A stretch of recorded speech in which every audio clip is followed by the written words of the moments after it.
बिस्मिल्लाहिर्रहमानिर्रहीम। Discrete mathematics की आज की इस क्लास के अंदर मैं आप सब लोगों को वेलकम करता हूँ। आज की इस क्लास के अंदर हम देखेंगे व्हाट इज़ प्लानर ग्राफ। सबसे पहले डेफिनेशन को देखते हैं कि क्या डेफिनेशन है प्लानर ग्राफ की, कि हमें कैसे पता चलेगा कि क्या ये ग्राफ जो है प्लानर है कि नहीं है। तो स्टूडेंट्स याद रखिएगा, कोई भी ग्राफ जो है वो प्लानर तब होगा अगर आप उसको इस तरह से ड्रॉ कर सकें कि उसमें किसी किस्म की भी एजिस की क्रॉसिंग ना हो। मिसाल के तौर पे जिस तरह अगर हम बात करें, ये आपके पास फिगर 2 है द ग्राफ K4, तो ये आपका एक प्लानर ग्राफ नहीं है क्योंकि इसमें यहाँ पे एजिस की इंटरसेक्शन हो रही है, क्रॉस कर रहे हैं एक दूसरे को उनके एजिस जो हैं, तो आप जो कहेंगे this is not a planar graph. लेकिन अगर आप इसी को इसके अंदर कन्वर्ट करवा दें कि ये आपका एज यही रहे, ये एज यही रहे, ये एज आपका यही रहे और ये सेंटर वाला एज आपका यही रहे, लेकिन ये वाला जो सिंगल डायगोनल है आपने इसको यहाँ से ऐसे इसको मूव करवा दिया है, तो ये जो है बेसिकली यहाँ पे प्लानर ग्राफ के अंदर कन्वर्ट हो गया है। कि मतलब आप एक नॉन प्लानर ग्राफ से प्लानर ग्राफ को ड्रॉ कर सकते हैं। उम्मीद करता हूं यहां तक आपको बात समझ आ गई होगी कि कोई भी ग्राफ जो है वो प्लानर ग्राफ तब होगा, याद रखिएगा, जब उसके दरमियान आप उसको इस तरह से ड्रॉ कर सकें या उसके कहीं पे भी उसका कोई इंटरसेक्शन पॉइंट ना आ रहा हो, एजिस कहीं पे भी एक दूसरे को क्रॉस ना कर रहे हो। A graph is called a planar if it can be drawn in the plane without any edges crossing, where a crossing of edges is the intersection of the lines or the arcs representing them at a point other than their common endpoint.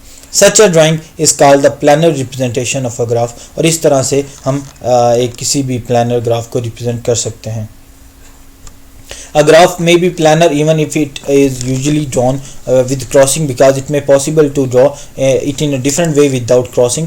अब इसी तरह ये आपका Q3 है, ये आपका एक non planar graph है। यहाँ पे अगर आप देखें तो आपके जो है यहाँ पे इंटरसेक्ट किए जा रहे हैं, यहाँ पे इंटरसेक्ट हो रहे हैं एजेस।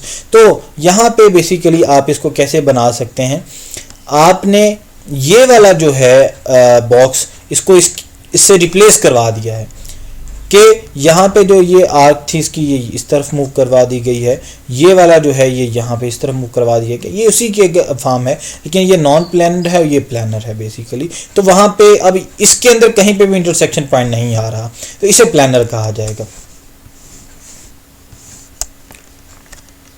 तो यहाँ पे यही बात है, क्या K4 जो है figure 2 with 2 edges crossing the planar, K4 is a planar because it can be drawn without crossing, और ये आपके लिए है Q3 वाली।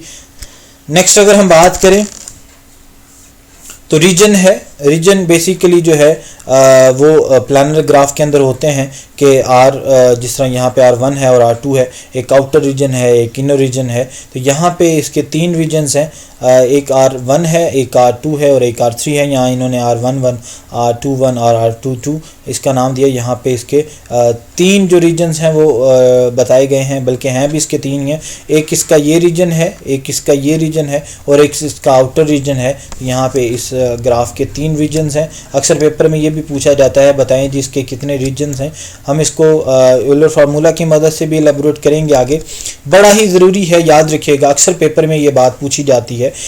नॉर्मली जो रीजन्स को फाइंड करने का एक फार्मूला है जिसे यूलर फार्मूला कहा जाता है। रीजन्स आपको नहीं पता कि आपके जो ग्राफ है, प्लानर ग्राफ है, उसके अंदर कितने रीजन्स बन रहे हैं, तो उसको आप इस फार्मूला की मदद से R = E - V+2 की मदद से फाइंड कर सकते हैं कि आपके जो रीजन्स हैं वो इक्वल होंगे, एजेस को वर्टिसेस में से माइनस किया जाएगा और उसमें 2 को प्लस कर दिया जाएगा, तो उसमें जो आपके जो फाइनल वैल्यू आपकी आएगी वो आपके रीजन्स होंगे। अब इसको हम एक एग्जाम्पल के साथ भी आगे कवर करेंगे। E बेसिकली एजिस को रिप्रेजेंट कर रहा है, V यहाँ पे वर्सेस को रिप्रेजेंट कर रहा है। हमारे पास यहाँ पे अब जिस तरह इस ग्राफ, ये हमारे पास एक ग्राफ है, इसका एक रीजन R1 है, R2 है, R3 है, R4 है, R5 है और ये इस सारे का एक आउटर रीजन भी होगा जो कि R6 कहलाएगा। तो the region of the planar graph representation of a graph, जितने भी आपके वो रीजन्स बनेंगे हम उनको इसी तरह से रिप्रेजेंट करेंगे। यहाँ पे एक एग्जांपल आ गई, बड़ी ही इंपॉर्टेंट एग्जांपल है, पेपर में अक्सर मैंने देखा है कि ये डिस्क्रीट मैथमेटिक्स के पेपर के अंदर ये एग्जांपल पूछी जाती है। Suppose that a connected planar graph has the 20 vertices, each of the degree 3 into how many regions does the representation of this planar graph splits this the plane। तो आपने ये 20 वर्सेस जो है वो आपको दे दिए गए हैं और हर जो वर्टेक्स है उसकी जो डिग्री है वो 3 है, तो आपने उसके रीजन्स बताने हैं। फार्मूला वही है, आपने formula the graph has the 20 vertices each of the degree 3, so v is equal to 20। मतलब क्या कि आपको वर्सेस को 3 मतलब जो v की वैल्यू है वो क्या आ जाएगी, 20 आ जाएगी, because the sum of the degree of the vertices 3v is equal to 3 dot 20 is equal to 60 is equal to the twice the number of the edges 2e। तो यहाँ पे we have 2e is equal to 60 और e is equal to 30। अब ये भी बात याद रखिएगा कि जो एजेस होते हैं वो ट्वाइस होते हैं वर्सेस के। दोबारा मैं बता देता हूँ कि जो आपके जिस तरह यहाँ पे आपने लिखा, यहाँ पे ये बात लिखी भी हुई है 2 इज इक्वल टू 60, या sum of the degree of the vertices 3v is equal to 3। तीन जो उनकी डिग्री, sum of the degrees of the vertices, यहाँ पे जो डिग्री उन्होंने बताई है वो 3 बताई है। तो वर्टिसेस के साथ जब इन्हें आप मल्टीप्लाई करवाएंगे तो आपके पास फाइनल जो वैल्यू आएगी वो 60 आ जाएगी। और जो एजेस हैं वो आपके कैसे आएंगे, उनको आप 2 पे डिवाइड करवा देंगे। मतलब एजेस जो होते हैं वो वर्टिसेस के ट्वाइस होते हैं। 2 into E is equal to 60, मतलब कि e की जगह पे क्या वैल्यू पुट करेंगे तो वो 60 आएगा। जैसी बात है e में 30 पुट करेंगे तभी वो 60 के इक्वल होगा ना। तो क्योंकि हमारे पास टोटल जो है यहाँ पे वैल्यू जो है वो 60 है, तो हमें पता क्या चला, एजेस जो है वो हमारे पास यहाँ पे क्या है, वो 30 हैं। तो यहाँ पे इसको आसान लफ्ज़ों में 2 यहाँ पे आ जाएगा, 60 को 2 पे डिवाइड करेंगे वो 30 ही आएगा, e इज इक्वल टू 30 है।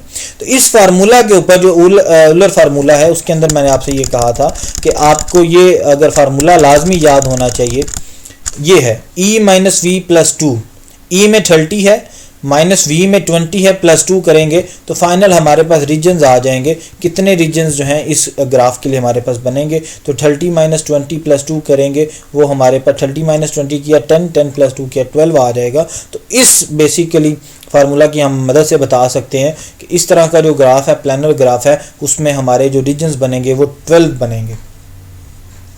उम्मीद करता हूँ यहाँ तक आपको इस बात की समझ आ गई होगी।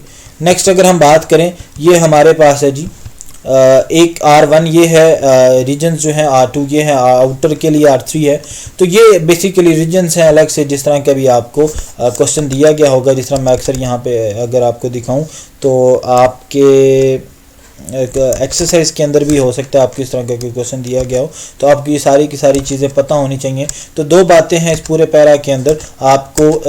एक तो पहली बात तो ये पता होनी चाहिए कि प्लेनर ग्राफ हैं कौन कौन से। दूसरी बात ये है कि यूलर फार्मूला जो है वो कौन सा है, और उसकी मदद से आप जो है बेसिकली यूलर फार्मूला आपके पास एक ऐसा फार्मूला है जिसकी मदद से आप रीजन्स जो हैं किसी भी प्लेनर ग्राफ के फाइंड कर सकते हैं। और जो फार्मूला है वो क्या है, r is equal to E minus V plus 2। आपको एजेस पता हो, आपको वर्सेस पता हो, तो आप उसके जो हैं रीजन्स जो हैं फाइंड कर सकते हैं। या आपको वर्सेस पता है, वर्सेस बेसिकली का हाफ करें, मतलब उनकी जो वैल्यू है, टोटल जो वर्सेस हैं वो ट्वाइस होते हैं एजेस के, तो आप वहाँ से एजेस भी फाइंड कर सकते हैं और फिर आप उनकी मदद से रीजन्स जो हैं वो कैलकुलेट कर सकते हैं। अब जिस तरह यहाँ पे आपके पास इसी एग्जांपल को हम ले लेते हैं, तो इसके अंदर जो आपका बन रहा है एक, अब E1 ये है, E2 ये है, E3 ये है, E4 ये है, E5 ये है, E6 ये है, E7 ये है, E8 ये है, E9 ये है और E10 ये है। 10 आपके पास बन रहे हैं यहाँ पे। और जो ये एजेस हैं बेसिकली, वर्सेस जो हैं 1 2 3 4 5 6।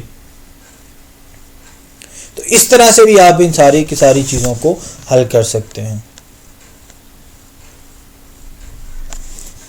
तो 10 माइनस 6 करेंगे 4 आ जाएगा, 4 प्लस 2 करेंगे वो 6 आ जाएगा दोबारा से। तो इसके जो रीजन्स बने वो हमारे पास कितने बने हैं, वो 6 ही बने हैं। तो ये बेसिकली लेट इसकी जो यूलर फार्मूला की डेफिनेशन है, कहता है let G be the connected planar graph with E edges and the V vertices, let R be the number of regions in the planar graph representation of the G, then R is equal to E minus V plus 2।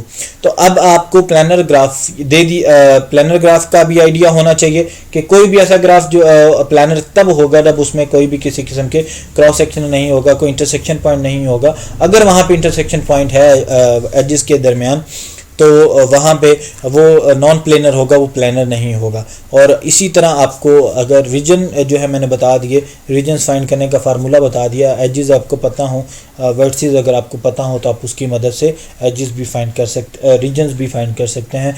यही आज की हमारी class थी। अगली class के अंदर हम colouring graph को देखेंगे, तो तब तक के लिए अल्लाह हाफिज़।